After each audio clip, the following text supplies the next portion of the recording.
جو شیبانی کے ساتھ ایک بلندر صلوات اللہم صلی علی محمد و آل محمد۔ کیوں گرتا نہ سنبھلے گا تیرا نام ہی ایسا ہے، کیوں گرتا نہ سنبھلے گا تیرا نام ہی ایسا ہے، تقدیر بدل دے گا تیرا نام ہی ایسا ہے۔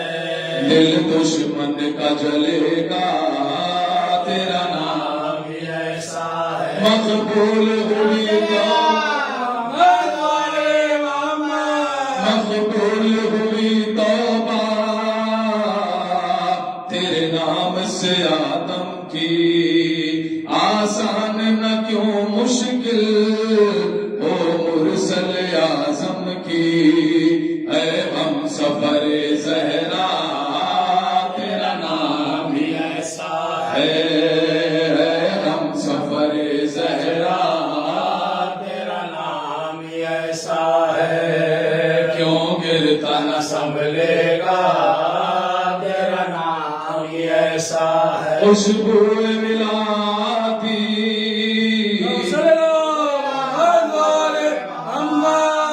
خوشبو ملاتی ہے ہر دل مومن سے، اور آگ سے لگتی ہے ہر دل میں منافق کے، کیوں ایسا نہ ہو مولا تیرا نام ہی ایسا ہے، کیوں ایسا نہ ہو مولا تیرا نام ہی ایسا ہے، کیوں گرتا نہ سنبھلے گا تیرا نام ہی ایسا ہے۔ تیرے قلب میں آنے سے، محمد و آل محمد۔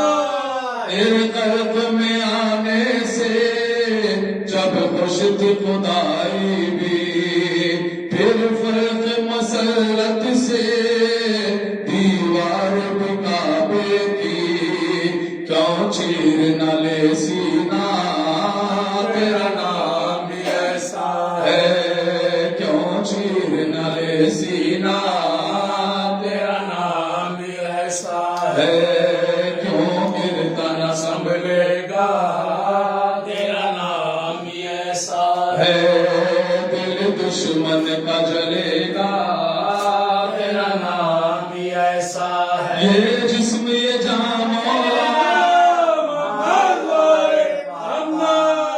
یہ جسم یہ جان مولا تیری ہی امانت ہے، تیرے نام پہ مرنے کا انعام شہادت ہے، نہ ہو جان سے کیوں پیارا تیرا نام ہی ایسا ہے۔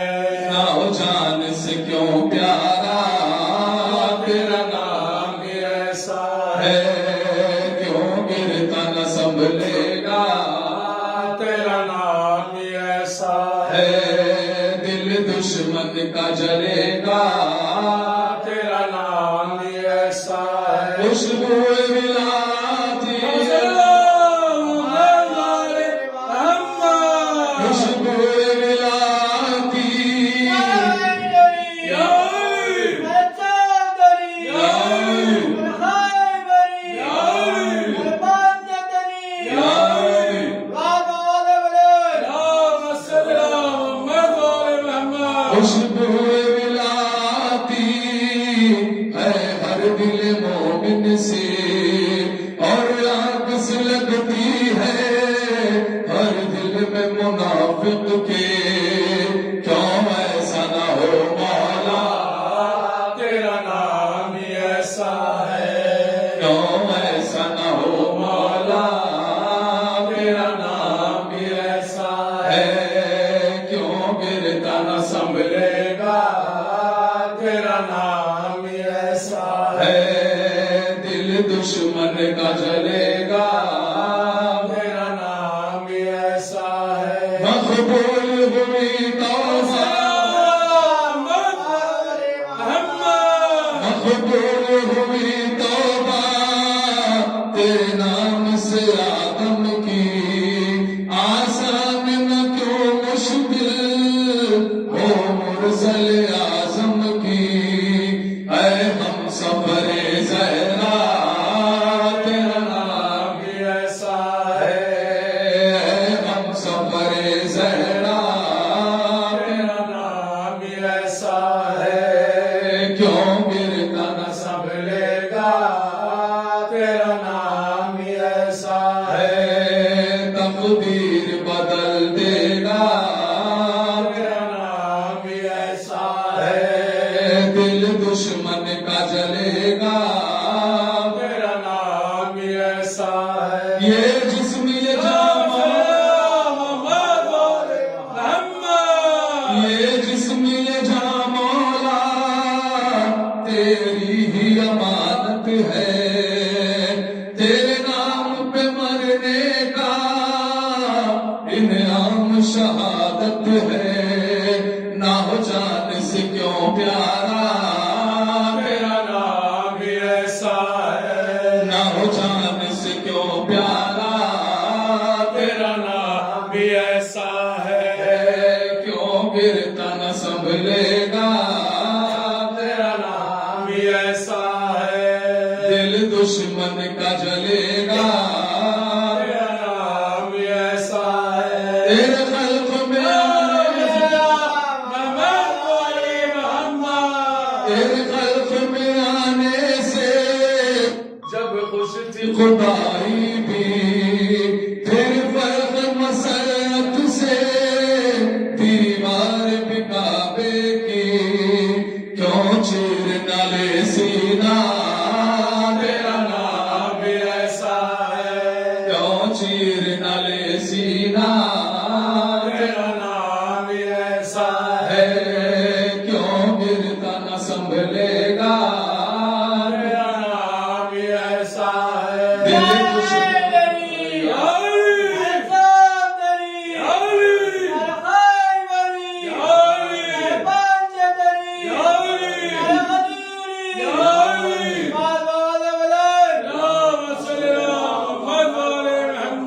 ہر کام مسری کا تیرے نام سے بنتا ہے بس اس لیے وہ نادان رب تجھ کو سمجھتا ہے کیا جرم نصیری کا تیرا نام بھی ایسا ہے کیا جرم نصیری کا تیرا نام بھی ایسا ہے کیوں گرتا نہ سنبھلے گا تیرا نام بھی ایسا ہے کیوں گرتا نہ سنبھلے گا تیرا نام بھی ایسا ہے دل دشمن کا جلے گا تیرا نام بھی ایسا ہے اللہم صلی علی محمد وعلی محمد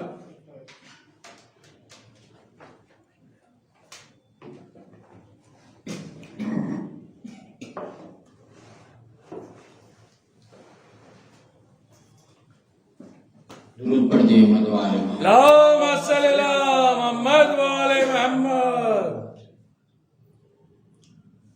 أعوذ بالله من الشيطان الرجيم بسم الله الرحمن الرحيم سبحانك لا علم لنا إلا ما علمتنا إنك أنت العليم الحكيم رب اشرح لي صدري ويسر لي أمري واحلل عقدة من لساني يفقهوا قولي الحمد لله الواحد الأحد الصمد المتفرد الذي ليس لنعته حد محدود ولا وقت ممدود ولا أجل معدود صاحب وخائب السكينة المدفون بأرض المدينة حبيب إله العالمين شفيع المذنبين المخاطب بطه وياسين سيدنا ونبينا وحبيب قلوبنا وطبيب نفوسنا مولانا أبو القاسم محمد اللهم صل على محمد وعلى محمد صاحب حوضه ولوائه وشفاوته المسر بصفات الله والممسوح في ذات الله والمعروف بوجه الله والموصوم باسم الله امیر المومنین والسید الوصیین ووارث علم النبیین امام المتقین وقائد الغر المعجلین ویاسف الدین والحاکم یوم الدین صاحب العلت والآیات الباہرات المعجزات القاہرات الظاہرات الذي ذكر الله في محكم الآيات صاحب السوابق والمناقب ومبيد الكتائب مصر الأشعار ومصر الغرائب نقطة دائرة المطالب أسد الله الغالب غالب كل غالب مطلوب كل طالب إمام المشارق والمغارب الذي هو فرس على الحاضر والغائب مولانا ومولا الثقلين الإمام بالحق والأمير المطلق أبي الحسنين علي بن أبي طالب اللهم صل على محمد وآل محمد صلى الله على صاحب التوبة النبوة والصولة الحيدرية وعصمة الفاطمة وحلم الحسنية الشجاعة الحسينية العبادة الساجدية المعصر الباخرية العاصر الجعفرية العلوم الكاظمية الحجج الرزوية الجود التخوية النخاة النقوية الهيبة عسكرية والخيبة إلى الخائب اللهم صل على محمد وآل محمد وأهل بيت الطيبين الطاهرين المعصومين المظلومين ولعنة الله على أعدائهم وغاصب حقوقهم ومنكر فضائلهم أما بعد فقد قال سبحانه وتعالى في قرآن الحكيم بسم الله الرحمن الرحيم والعصر إن الإنسان لفي خسر إلا الذين آمنوا وعملوا الصالحات وتواصوا بالحق وتواصوا بالصبر الصلوات اللهم صل على محمد وآل محمد سب سے پہلے اہل بیت کے چاہنے والوں کو ولادت مولائے کائنات امیر المومنین علی ابن ابی طالب اللهم صل على محمد وآل محمد مبارک ہو۔ مومنین ہر اتوار کو یہاں پر تفسیر قرآن ہوتی ہے اور اس گلوبل معصومین اور نوجوانان کو مٹواڑی شیعہ یوتھ اور پیر میسم علی چینل پر مسلسل تفسیر قرآن ہوتی ہے۔ ہر اتوار کو شہر حیدرآباد کے الگ الگ علماء و ذاکرین یہاں سے خطاب کرتے ہیں اور آج تفسیر قرآن بھی ہے اور جشن بھی ہے، اسی لیے عرفان صاحب نے قصیدہ بھی پڑھا تاکہ جشن بھی ہو سکے اور جشن مولود کعبہ بائیسال ثواب استاد محترم میر صابر علی زوار اللہ مقام 16 رجب ہی کو ان کا انتقال ہوا تھا پچھلے سال۔ ایک ایسے ذاکر اہل بیت کہ جن کے بارے میں اگر کچھ بھی بولا جائے ان کے ذکر کے تعلق سے، ان کے خلوص کے تعلق سے، تو ہمیشہ وقت کی کمی آ جائے گی، اسی لیے کہ ان کی خدمات بہت سالوں کی تھی، 50 سال سے زیادہ ان کی خدمات تھی نوح خانی میں اور ذکر اہل بیت میں اور معصومین پر نماز کا اہتمام اور قرآن کی تلاوت کا اہتمام اور بچوں کے لیے دینی تعلیم کا اہتمام، نوجوانوں کے لیے دینی معلومات کا اہتمام، یہ ساری چیزیں جو ایسی ہے جو ہمیشہ یاد رہے گی، اسی لیے کہ یہ چیزیں ثواب جاریہ ہوتا ہے، یعنی انسان اسے قائم کر کر دنیا سے چلا جاتا ہے، جب تک وہ چیز قائم رہتی ہے اس کا ثواب ملتا رہے گا۔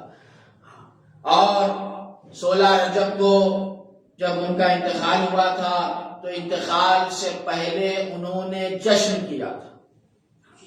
ان کے بیٹے اور بیٹیوں نے مل کر ان کی موجودگی میں وہ جہاں پر تھے وہاں پر جشن کیا اور نعرہ لگایا ہے. وہی جوش سے ایسے محسوس نہیں ہو رہا تھا کہ ان کی طبیعت خراب ہے یا دواخانے سے آئے ہیں، ایسے بالکل محسوس نہیں ہو رہا تھا. بتلایا انہوں نے کہ مدح اہل بیت میں اپنی پریشانی، اپنا غم، اپنی صحت، یہ چیزوں کا خیال نہیں کرتے. وہی جوش میں ہاتھ بلند کر کر انہوں نے نعرہ حیدری لگایا تھا. ایک سوال پڑھ دیں امیدوار اللهم صل على محمد وآل محمد.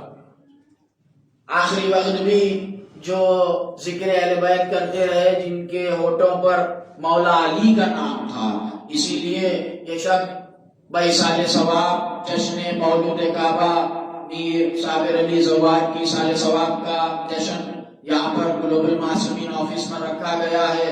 اور تفسیر قرآن جس سورہ کی میں نے تلاوت کی ہے، بسم اللہ الرحمن الرحیم، والعصر ان الانسان لفی خسر الا الذین آمنوا وعملوا الصالحات وتواصوا بالحق وتواصوا بالصبر. صلی اللہ محمد وآل محمد. قرآن اللہ کا کلام، قرآن اللہ کا کلام اور قرآن ناطق ہے اہل بیت.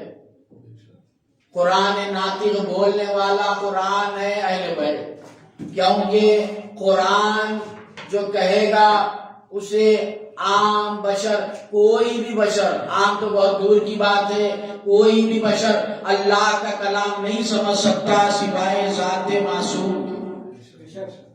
اسی لیے ہمارے پاس یہ طریقہ ہے کہ ہم تفسیر اہل بیت لیتے ہیں. ہم تفسیر بخیاس نہیں لیتے، تفسیر بعقل نہیں لیتے، بلکہ تفسیر اہل بیت لیتے ہیں.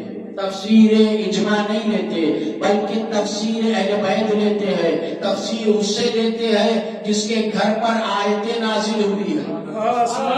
تفسیر اس سے لیتے ہیں جس کی شان میں قرآن نازل ہوا ہے. تو دیکھیے یہاں پر خداوند عالم نے اس سورے میں ارشاد فرمایا والعصر. تو اب قسم کھائی ہے اللہ نے، مجھے قسم ہے. والعصر کہا اللہ نے. واو جو استعمال ہوتا ہے قرآن میں قسم کے لیے، جیسے والضحیٰ واللیل اذا سجا والشمس اذا، تو اب واو کا جو استعمال ہوتا ہے والشمس والضحیٰ والقمر اذا تلاہا، واو کا جو استعمال ہوتا ہے وہ اللہ نے قسم کے لیے استعمال کیا ہے قرآن میں. تو اب یہاں پر بھی استعمال ہوا سورہ عصر میں والعصر ان الانسان لفی خسر. والعصر مجھے قسم ہے. تب دیکھیے آپ اور ہم قسم کیوں کھاتے ہیں؟ آپ اور ہم قسم کھاتے ہیں اسی لیے تاکہ اپنی بات میں اعتبار پیدا کر سکیں، اپنی بات کا یقین دلا سکے.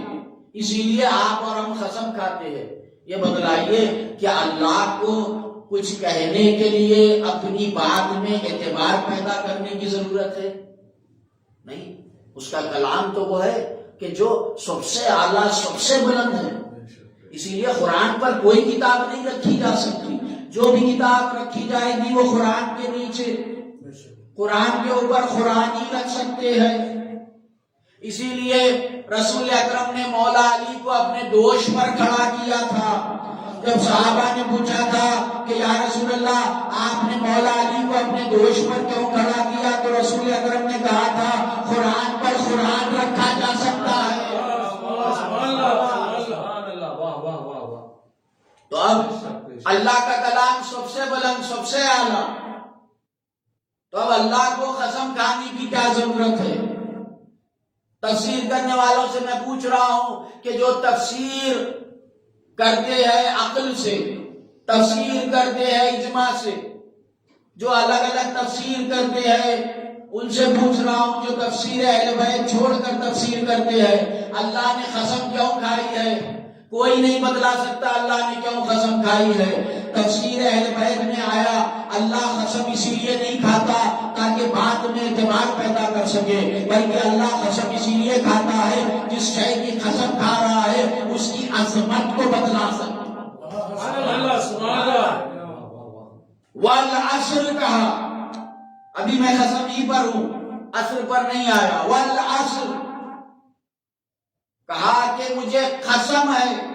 اب دیکھیے اور ایک مقام پر بھی اللہ نے قسم کھائی ہے، بسم اللہ الرحمن الرحیم، لا اقسم بہذا البلد وانت حل بہذا البلد ووالد وما ولد۔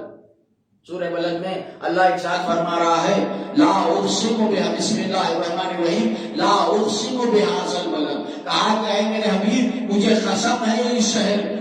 دیکھیے اللہ قسم کھاتا ہے تو عظمت بتلانے کے لیے، وہ ثابت کرنے کے لیے یہ سورہ کی کچھ آیتوں کی تلاوت کی ہے میں نے کہ بسم اللہ الرحمن الرحیم لا اقسم بہذا البلد، اللہ کہہ رہا ہے مجھے قسم ہے اس شہر کی۔ اس کے بعد کہا کیوں قسم ہے؟ وَأَنْتَ حِلٌّ بِهَذَا الْبَلَدِ۔ اب دیکھیے اللہ نے وجہ بتلائی ہے کہ اس کی عظمت بتلانا ہے۔ کیوں اے میرے حبیب اس میں تم رہتے ہو۔ لا اقسم بهذا البلد وانت حل بهذا البلد ووالد وما ولد، اور ایک باپ رہتا ہے ایک بیٹا رہتا ہے۔ اللہ قسم کھا رہا ہے مجھے قسم ہے اس شہر کی، کیوں اس میں تم رہتے ہو، اور ایک باپ رہتا ہے ایک بیٹا رہتا ہے۔ فتح مکہ پر یہ سورہ نازل ہوا۔ تفسیر کرنے والوں نے تفسیر بالرائے میں لکھا ہے کہ یہاں پر باپ سے مراد حضرت آدم اور ان کی اولاد۔ میں کہوں گا کہ حضرت آدم اور ان کی اولاد کا فتح مکہ سے کیا تعلق ہے؟ فتح مکہ سے کیا تعلق ہے؟ کوئی بھی تعلق نہیں ہے۔ اب کچھ تفسیر کرنے والوں نے لکھا اس سے مراد حضرت ابراہیم اور ان کے بیٹے حضرت اسماعیل۔ بے شک حضرت ابراہیم اور حضرت اسماعیل نے خانہ کعبہ بنایا، مگر ان کا بھی فتح مکہ سے کوئی تعلق نہیں ہے۔ تو فتح مکہ سے کس کا تعلق ہے؟ تفسیر اہل بیت میں آیا بسم اللہ الرحمن الرحیم لا اقسم بہذا البلد، مجھے قسم ہے اس شہر کی، وانت حل بہذا البلد، کیونکہ اس میں تم رہتے ہو، ووالد، والد سے مراد حضرت ابو طالب، جو ساتھ نہ دیتے، جو نصرت نہ کرتے تو مکے کے کفار تمہیں قتل کر دیتے۔ وانت حل بہذا البلد ووالد وما ولد، اور بیٹا وہ جس کی تلوار ساتھ نہ ہوتی تو مکہ فتح نہیں ہوتا۔ ایک سلوات پڑھ دیں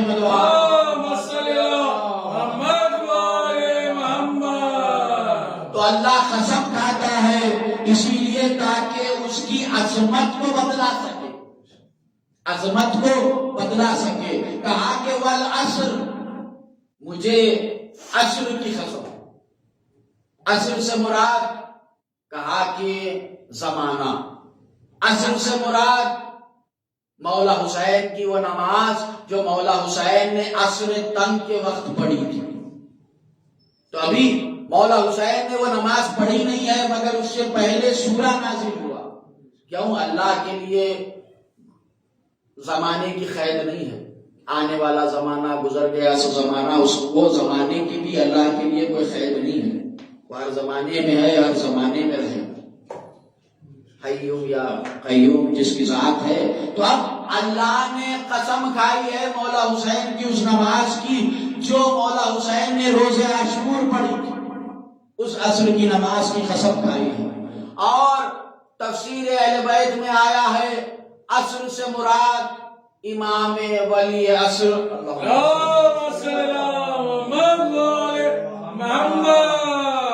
بار امام حجت ولی عصر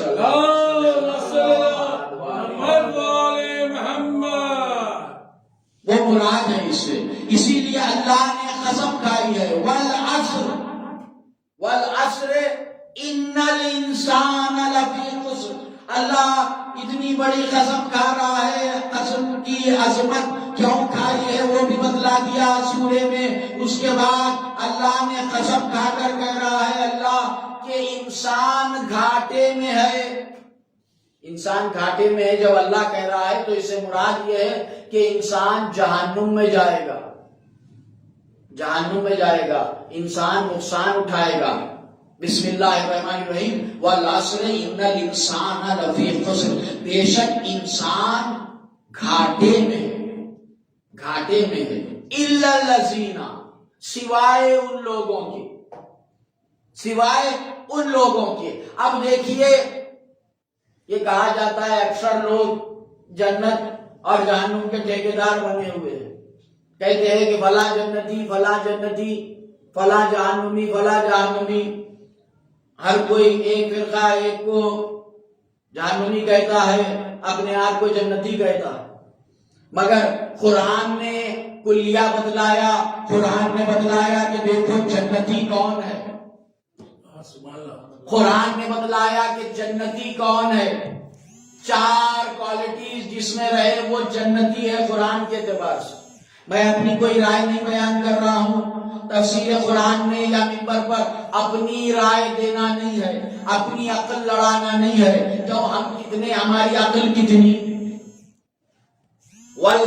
بسم اللہ الرحمن الرحیم والعصر ان الانسان لفی خسر الا الذین، عصر کی قسم انسان گھاٹے میں ہے سوائے ان لوگوں کے، الا الذین آمنوا، جو ایمان لائے، الا الذین آمنوا وعملوا الصالحات، جس نے عمل صالح کیا، الا الذین آمنوا وعملوا الصالحات وتواصوا بالحق، جو حق کے راستے پر ہے، وتواصوا بالصبر، اور جس نے صبر اختیار کیا۔ سبحان اللہ۔ یعنی 4 کوالٹیز ہونا چاہیے قرآن کے اعتبار سے، تبھی وہ جنت میں جائے گا۔ ایمان، عمل صالح، حق پر رہے اور صبر کرے، یہ 4 کوالٹیز ہوگی تو جنت میں جائے گا۔ اب دیکھیے ایگزام میں کسی نے پرچہ لکھا، کسی نے کیا، میں نے ہی پرچہ لکھا، کہ کوئی ایگزام تھا، ڈگری کا کہہ لیجئے یا انٹر کا کہہ لیجئے، کوئی بھی ایگزام لکھا، اس میں ہے 6 پرچے، میں نے 5 پرچوں میں مارکس لائے ہیں، میرٹ میں مارکس لائے 90% کے ابو، اور اس کے بعد ایک پرچے میں اگر میں فیل ہو جاؤں تو کیا میں امتحان میں پاس ہونے کا مجھے سرٹیفکیٹ ملے گا؟ کیا میں یہ کہا، کوئی کہے گا کہ یہ ڈگری پاس ہے یا انٹر پاس ہے؟ کوئی نہیں کہے گا۔ کیوں؟ اب میں وہاں جا کر آفس پر اگر میں یہ کہوں کہ یہ کون سا غلط طریقہ ہے، 5 پیپروں میں تو میں نے میرٹ میں مارکس لائے ہیں، 90% کے ابو مارکس لائے ہیں، تو کہیں گے کہ نہیں، ایک پیپر میں تم فیل ہو چکے ہو، تو ایک پیپر میں بھی کوئی فیل ہو گیا تو وہ 5 پیپروں میں جو کامیاب ہوا ہے وہ کامیابی اس کی ویسے ہی رکی رہے گی جب تک کہ 6واں پیپر تم ویسے ہی پاس نہ کر لو۔ اب دیکھیے اللہ کہہ رہا ہے، قرآن کہہ رہا ہے کہ الا الذین آمنوا، جو ایمان لائے، 4 شرطیں ہونا ضروری ہے، الا الذین آمنوا وعملوا الصالحات وتواصوا بالحق وتواصوا بالصبر، یہ 4 چیزیں ہونا ضروری ہے۔ اب یہ 4 چیزیں کیا ہے؟ بسم اللہ الرحمن الرحیم والعصر ان الانسان لفی خسر الا الذین آمنوا، جو ایمان لائے۔ اب ایمان سے مراد کیا ہے؟ اب ہم رسول اکرم کی احادیث کو دیکھیں گے، ایمان سے مراد کیا ہے؟ ہر کوئی کہے گا کہ میں ایمان پر ہوں، مگر رسول اکرم نے ایمان کا لفظ کہاں استعمال کیا ہے؟ اب دیکھیں کہ رسول اکرم نے کہاں استعمال کیا ہے؟ جنگ خندق میں، جب عمر ابن عبدود خندق کو پار کر آ گیا اور آ کر کہہ رہا تھا کہ کوئی ہے جو مجھ سے مقابلہ کرے۔ مسلمانوں کا یہ عقیدہ ہے کہ اگر جنگ میں شہید ہو جاؤ، مر جاؤ تو جنت میں، اگر جنگ میں جیت جاؤ، مجاہد بن جاؤ تو جنتی۔ وہ کہہ رہا تھا آؤ میں جنت بانٹنے کے لیے آیا ہوں۔ رسول اکرم نے پہلی مرتبہ کسی کو کلب کہا ہے، اس کے لیے کہا کہ کون ہے جو اس کلب کی زبان کو روک پائے؟ عمر ابن عبدود کے لیے کہا جاتا ہے کہ 4000 سے زیادہ لشکر سے ایک وہ تنہا لڑتا تھا، اتنا طاقتور ایسا جنگجو۔ جب وہ آیا خندق پار کر کر تو رسول کے خیمے کے پاس نیزہ پھینکا، ان کے خیمے کے پاس آ کر نیزہ گرا، دروازے کے پاس آ کر نیزہ گرا، کہا کہ آؤ کوئی ہے جو مجھ سے مقابلہ کرے۔ رسول اکرم کہہ رہے ہیں کہ کوئی ہے جو اس قلب کی زبان کو روک پائے؟ رحمت للعالمین، شفیع المسلمین، کبھی کسی جانور کو تک تکلیف میں رہنے نہیں دیا۔ اونٹ کے لیے تک قوانین بنائے کہ تم اونٹ پر اتنا بوجھ نہیں ڈال سکتے جتنا کہ وہ بوجھ سنبھال نہ سکے، یعنی اتنا بوجھ ڈالو جتنا کہ وہ سنبھال سکے، اس سے تکلیف نہ ہو۔ جس نے جانور کا تک خیال رکھا، اب وہ رسول اکرم کہہ رہے ہیں کہ کون ہے جو اس قلب کی زبان کو روک پائے گا؟ کیوں کر قلب کہا؟ رسول اکرم بتلا رہے کہ دیکھو آج کا دور ہو یا آنے والا دور ہو، جو بھی میرے در پر گستاخی کرے گا وہ قلب ہوگا، وہ کتا ہوگا۔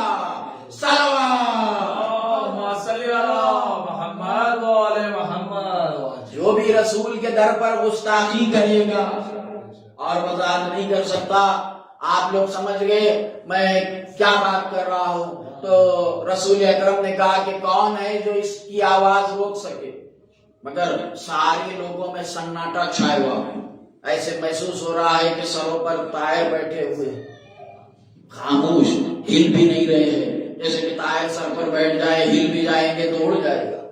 ایسے مولا علی کھڑے ہو کر کہہ رہے ہیں کہ یا رسول اللہ مجھے اجازت ہے، تو کہا کہ نہیں علی بیٹھ جاؤ، آج میں سب کو موقع دینا چاہتا ہوں، کل کے دن کوئی یہ نہ کہہ سکے علی تھے، علی کو بھجا دیتے تھے اسی لیے ہم خاموش رہتے تھے، ہم بھی مقابلہ کر سکتے تھے۔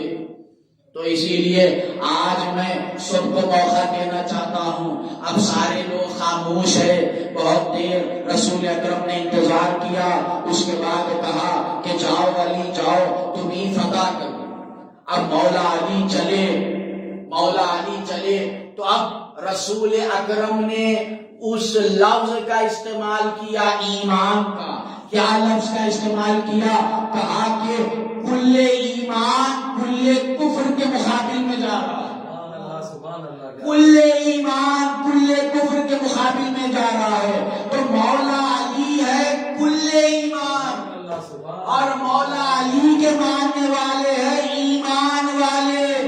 تو مولا علی سے محبت کرنا، ان کی اطاعت کرنا ایمان ہے۔ اسی لیے کہ جو کوئی لا الہ الا اللہ کہتا ہے، اس سے یہ پوچھنے کی ضرورت پڑتی ہے کیا یہ مسلمان بھی ہے؟ کیا یہ محمد رسول اللہ بھی کہتا ہے؟ جو محمد رسول اللہ پڑھتا ہے اس سے یہ پوچھنے کی ضرورت پڑتی ہے کیا یہ مومن بھی ہے؟ مگر جس نے علی ولی اللہ، وصی رسول اللہ، خلیفۃ بلا فصل پڑھا، اس سے کچھ بھی پوچھنے کی ضرورت ہی نہیں پڑتی۔ کیوں؟ اللہ کو مانتا ہے اسی لیے علی کو اللہ کا ولی مان رہا ہے، رسول کی نبوت کو مانتا ہے اسی لیے علی کو رسول کا وصی مان رہا ہے۔ خلیفۃ بلا فصل صلوات صلی اللہ الا الذین آمنوا وعملوا الصالحات، جس نے عمل صالح کیا، ساری عبادتیں کی، نماز پڑھی، روزہ رکھا، حج کیا، جہاد کیا اللہ کی راہ میں۔ معصوم کے حکم سے ہی جہاد ہوتا ہے، معصوم کے حکم کے بغیر جہاد نہیں ہو سکتا۔ تو اب جس نے عمل صالح کیا، کسی کو کھانا کھلایا، غریب کی مدد کی، لوگوں سے اخلاق سے پیش آیا، یہ ساری چیزیں عمل صالح میں آتی ہے۔ مومن سے محبت کرے، دل میں ایک دوسرے کے لیے کینہ نہ رکھے۔ علی کی محبت اس کے دل میں ہے، چاہے وہ تمہارے لیے خطا کار کیوں نہ ہو، تمہاری نظر میں وہ برائی کیوں نہ ہو، مگر پھر بھی اس سے محبت کرو، اس سے دشمنی نہ رکھو۔ ہم قیامت کے دن فیصلہ کریں گے، مولا کہہ رہے ہیں مگر مومن ایک دوسرے سے محبت کرے. یہ ساری چیزیں عمل صالح. الا الذین آمنوا وعملوا الصالحات وتواصوا بالحق، جو حق کے راستے پر رہے. اب حق کیا ہے؟ حق کا راستہ کیا ہے؟ وتواصوا بالحق وتواصوا بالصبر. اب حق کیا ہے؟ اب ہر کوئی کہتا ہے کہ میں حق پر ہوں. کوئی بڑے بھائی کا کرتا پہن کر کہتا ہے کہ میں حق پر ہوں. کوئی چھوٹے بھائی کا پیجامہ پہن کر کہتا ہے میں حق پر ہوں. کوئی تسبیح پڑھ کر کہتا ہے میں حق پر ہوں. کوئی یہ کر کر کہتا ہے میں حق پر ہوں. کوئی وہ کہہ کر کہتا ہے میں حق پر ہوں.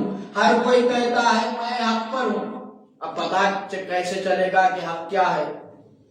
آپ کسی سونار کے پاس جائیے سونا لے کر اور اسے کہیے جا کر یہ سونا اصلی ہے یا نقلی ہے، دیکھیے یہ اتنا ہے اسے خرید لیجئے، تو کہے گا کہ تم کہنے پر میں خریدنے والا نہیں.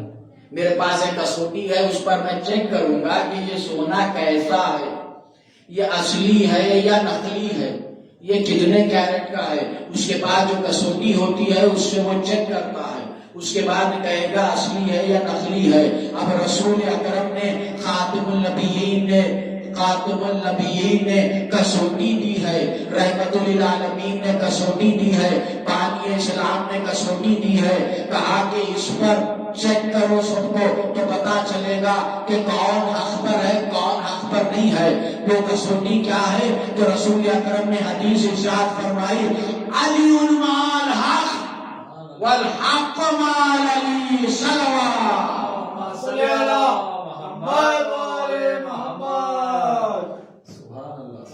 علی حق کے ساتھ ہے اور حق علی کے ساتھ ہے. اور کہا اے اللہ حق کو وہاں بھیج جہاں علی ہو.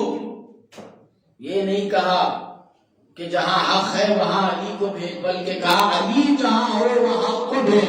کیوں؟ علی جہاں ہوگے وہاں حق ہوگا، اور علی کے ماننے والے ہوں گے، حق پر چلنے والے، صراط مستقیم پر باقی رہنے والے. صلوات صلی اللہ محمد والے محمد.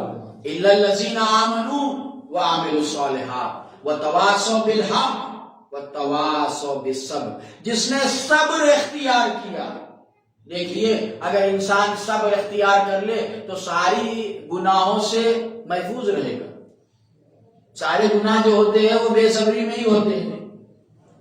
کوئی بھی گناہ کر رہا ہے وہ پوری زیادہ وضاحت کرنے کی ضرورت نہیں ہے، اتنا تو کوئی بھی سمجھ جائے گا کہ اگر اس معاملے پر صبر کر لے گا، کسی سے جھگڑے ہو گیا صبر کر لیا تو گناہ سے محفوظ رہے گا.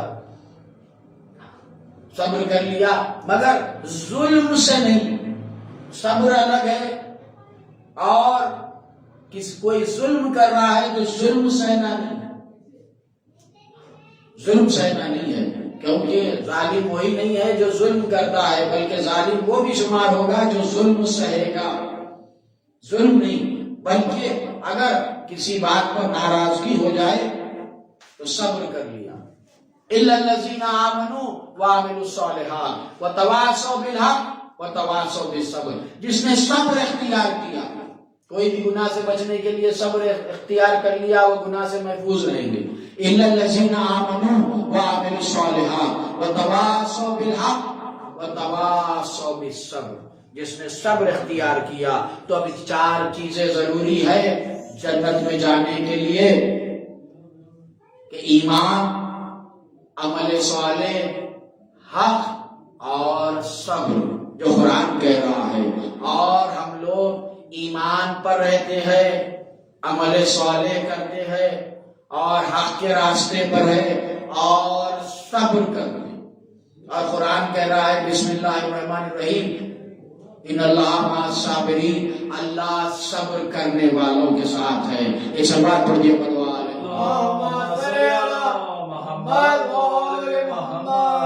اور جس کی ولادت کی خوشی منا رہے ہیں ہم، وہ مولا علی نے بتلایا کہ صبر کسے کہا جاتا ہے. اہل بیت نے بتلایا صبر کسے کہا جاتا ہے. مولا علی کی ولادت بھی ہے خانہ کعبہ میں.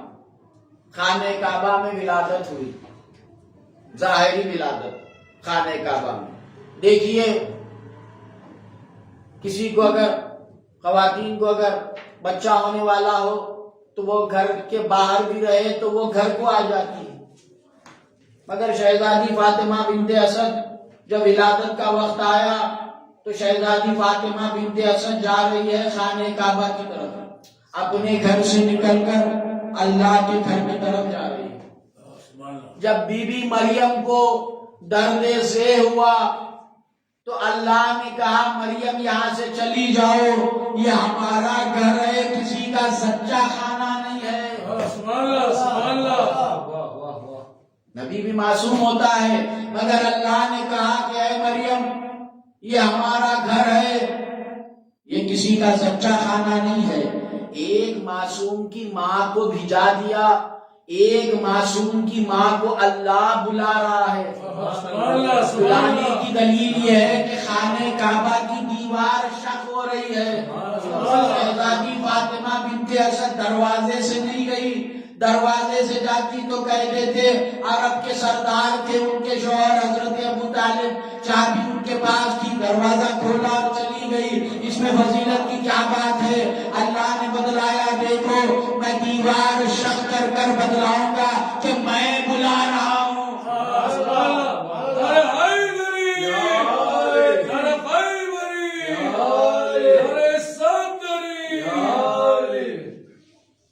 نعرہ سلوات۔ تو ایک معصوم کی ماں کو بھجا دیا، ایک معصوم کی ماں کو بلا رہا ہے، تو دو باتوں میں سے ایک بات ماننی پڑے گی کہ معاذ اللہ عادل نہیں ہے، یا پھر یہ ماننا پڑے گا جس کے بیٹے کو پیدا ہونا تھا اسے بھجا دیا، جس کے بیٹے کو نازل ہونا تھا۔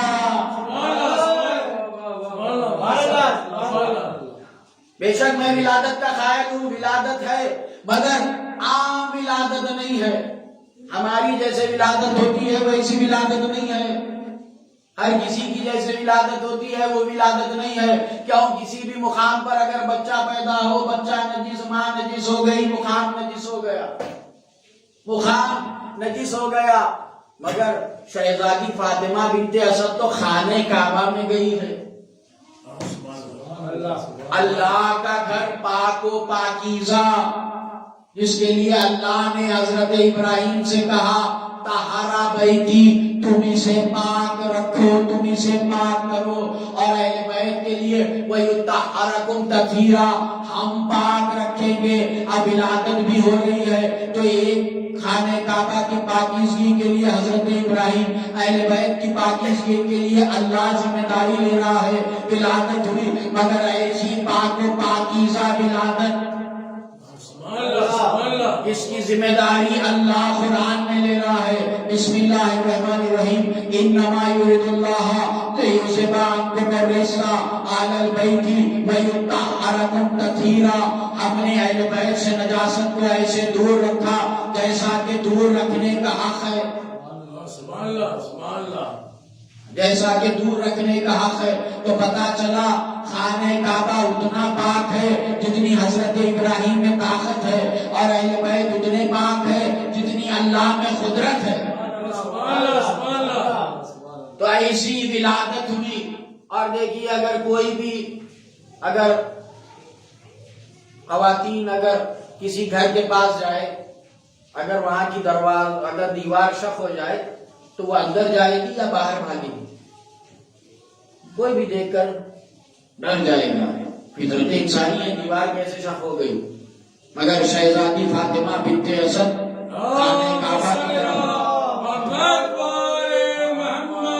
خانہ کعبہ کی طرف بڑھ رہی ہے، کیوں چاہتی ہے کہ کس کے استقبال میں دیوار شق ہوئی ہے؟ کس کے استقبال میں خانہ کعبہ کی دیوار شق ہوئی ہے؟ اور 10ویں امام سے ایک چاہنے والے نے کہا کہ مولا یہ شہزادی فاطمہ بنت اسد کے لیے کتنی خوش نصیبی کی بات ہے، ان کے بچے کی ولادت ہوئی خانہ کعبہ میں، وہ آ رہی تھی تو دیوار خانہ کعبہ شق ہوئی، وہ خانہ کعبہ کی طرف آئی تو 10ویں امام علی النقی علیہ السلام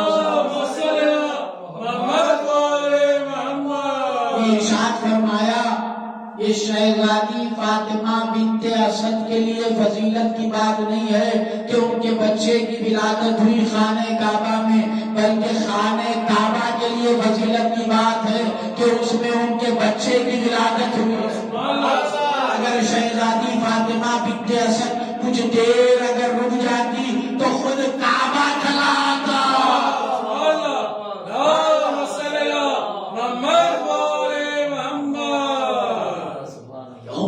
گھر کی ولادت ہو رہی ہے، تو اب مولا علی کی ولادت ہوئی۔ ولادت کے بعد مولا علی نے سجدہ کیا اور کہا اشہد ان لا الہ الا اللہ وحدہ لا شریک لہ واشہد ان محمدا عبدہ ورسولہ واننی علی ولی اللہ۔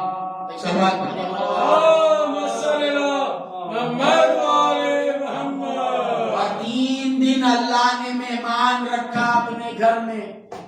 مولا علی کہہ رہے ہیں میں ایک لامکا کے مکہ کا مکی ہوں، میں ایک لامکا کے مکہ کا مکی ہوں۔ تو اب 3 دن کے بعد شہزادی فاطمہ بنت اسد خانہ کعبہ کے باہر آئی ہے۔ اب خانہ کعبہ کے باہر آئی، اس وقت تک مولا علی نے آنکھیں نہیں کھولی، اس وقت تک مولا علی نے آنکھیں نہیں کھولی۔ اب دیکھیے قرآن کے لیے کہا جاتا ہے اگر اس قرآن کو ہم پہاڑوں پر نازل کرتے تو آپ دیکھتے حبیب کے پہاڑ روئی کا گالا بن کر اڑ جاتا۔ اگر ہم اس قرآن کو پہاڑوں پر نازل کرتے تو روئی کا گالا بن کر پہاڑ اڑ جاتے۔ یہ قرآن کی طاقت ہے، اللہ کے کلام کی یہ طاقت ہے۔ نوح علیہ السلام کا بیٹا جب پہاڑ کی طرف جا رہا تھا کہ پہاڑ مجھے بچائے گا، میں بلندی پر چلا جاؤں گا، تو وہی الہی پہاڑ پر ہوئی، اے پہاڑ کیا تو اسے بچائے گا؟ پہاڑ کا ایک ریزہ باقی نہ رہا، سب ختم ہو گیا۔ کیوں؟ ایک آیت کو، اللہ کے کلام کو ایک پہاڑ نہیں سنبھال سکتا، تو میں کہوں گا کہ پھر قرآن ناطق کو کیسے سنبھالے گا؟ قرآن کو نہیں سنبھال سکتا تو قرآن ناطق کو کیسے پہاڑ سنبھالتا؟ مولا علی کی ولادت خانہ کعبہ میں کیوں نہیں بتلا رہا ہوں؟ کیوں کسی شے میں یہ طاقت نہیں تھی جو علی کی ولایت کے وزن کو سنبھال سکے؟ اللہ نے اس نور کو 70,000 حجاب ڈالے، اس کے بعد اس نور کو بھیجا تو اپنے گھر کی طرف۔ کیوں؟ میں ایک لامکا کے مکہ کا مکی ہوں۔ گھر میں یہ طاقت ہوتی ہے وہ گھر والے کو سنبھال سکتی ہے، مگر دیکھیے اللہ کا گھر بھی مولا علی کو سنبھال نہیں سکا، دیوار کھلی نہیں، شک ہو گئی۔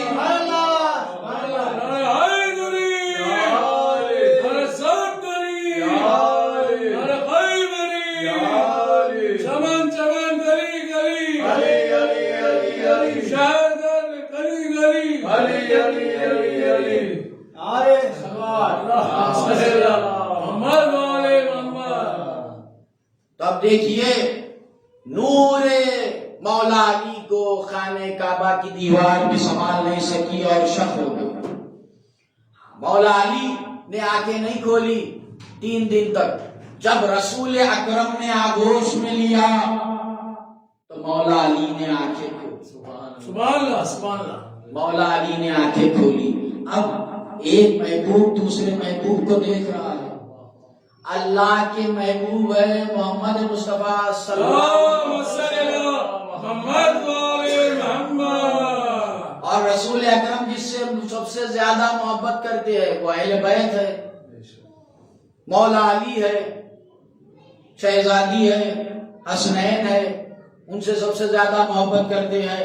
تو ایک محبوب دوسرے محبوب کو دیکھ رہا ہے، کبھی چہرے کو دیکھ رہے ہیں، کبھی رخسار کو دیکھ رہے ہیں، کبھی زلفوں کو دیکھ رہے ہیں، بس ایک دوسرے کو دیکھ کر مسکرا رہے ہیں۔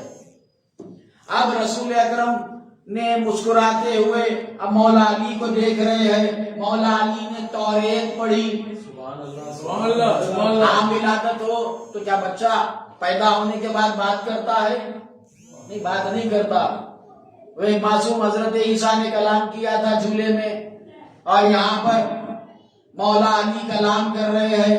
توریت پڑھی، زبور پڑھی، انجیل پڑھی، قرآن پڑھی، ابھی قرآن نازل نہیں ہوئی، سبحان اللہ سبحان اور اللہ۔ مولا علی قرآن پڑھ رہے ہیں۔ کیوں؟ جانتے ہیں کہ اللہ کا کلام کیا ہے۔ سبحان اللہ۔ کیوں؟ یہ قرآن ناطق ہے۔ جب مولا علی نے توریت پڑھی تو رسول اکرم نے کہا، یا علی تم نے توریت موسیٰ سے بہتر پڑھی۔ جب زبور پڑھی تو کہا کہ تم نے داؤد سے افضل پڑھی۔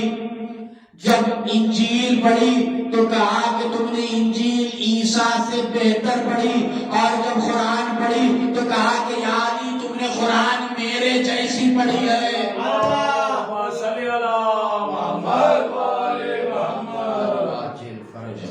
اب رسول اکرم لے کر جا رہے ہیں مولا علی کو۔ ہر جگہ کا یہ دستور ہے، کہیں پر بھی بچہ پیدا ہو لوگ آ کر پوچھتے ہیں بچہ کس پر گیا ہے، یا کہیں پر ولادت ہو تو ایک ماحول بن جاتا ہے۔ اس دور میں بھی اس دور میں بھی ننیال والے بھی آ جاتے ہیں، ددیال والے بھی۔ ننیال والے کہیں گے کہ اس کے رخسار نانا پر گئے ہیں، ددیال والے کہیں گے کہ پیشانی دیکھو کیسے دادا کی جیسی ہے۔ ہر کوئی اپنے سے نسبت دینے کی کوشش کرتا ہے اس بچے کی ولادت پر۔ اب لوگ آ کر پوچھ رہے ہیں رسول اکرم سے کہ بچہ کس پر گیا ہے۔ رسول اکرم ہے خاموش، کچھ نہیں بولتے، آگے بڑھ رہے ہیں۔ کیوں؟ رسول اس وقت تک کلام ہی نہیں کرتے جب تک کہ وحی نازل نہ ہو۔ اللہ نے پوچھا کہ اے میرے حبیب بتلاتے کیوں نہیں کہ بچہ کس پر گیا ہے؟ کہا کہ کیسے بتلاؤں، نہ وحی نازل ہوئی نہ میں جانتا ہوں کہ کس کے جیسا ہے۔ کیوں؟ کہا کہ میں نہیں جانتا۔ کیوں کر کہا؟ اسی لیے کہا کہ اے اللہ اگر یہ حضرت ابو طالب کے گھر میں پیدا ہوتا تو میں کہہ دیتا کہ ابو طالب کے گھر میں پیدا ہوا، یہ تو تیرے گھر میں پیدا ہوا، اب میں کیسے کہوں گا؟ اللہ نے کہا کہ تم بھی کہو میں بھی کہوں گا۔ تو رسول اکرم نے کہا یا علی دموں کا دمی، یا علی روح کا روحی، یا علی نوروں کا نوری، یا علی جسم کا جسمی۔ اے علی تمہارا خون میرا خون ہے، تمہارا گوشت میرا گوشت ہے، تمہاری روح میری روح ہے، تمہارا نور میرا نور ہے۔ اور اللہ نے کہا کہ سنو اب میں کہہ رہا ہوں، علی کے ہاتھ علی کے نہیں ہے بلکہ میرے ہیں۔ ہاتھ ہے تو ید اللہ، آنکھیں ہے تو عین اللہ، زبان ہے تو لسان اللہ، چہرہ ہے تو وجہ اللہ۔ اور ایک لفظ میں بار بار دہراتا ہوں، وہ لفظ ہے دوست ہے تو رضی اللہ، دشمن ہے تو لعنت اللہ۔ رضی اللہ لکھنے والوں، رضی اللہ ذرا دیکھ کے لکھنا، جس سے علی راضی ہو اسے رضی اللہ لکھنا، جس سے علی راضی نہ ہو اسے لعنت اللہ لکھنا۔ ایک سوال پڑھ کے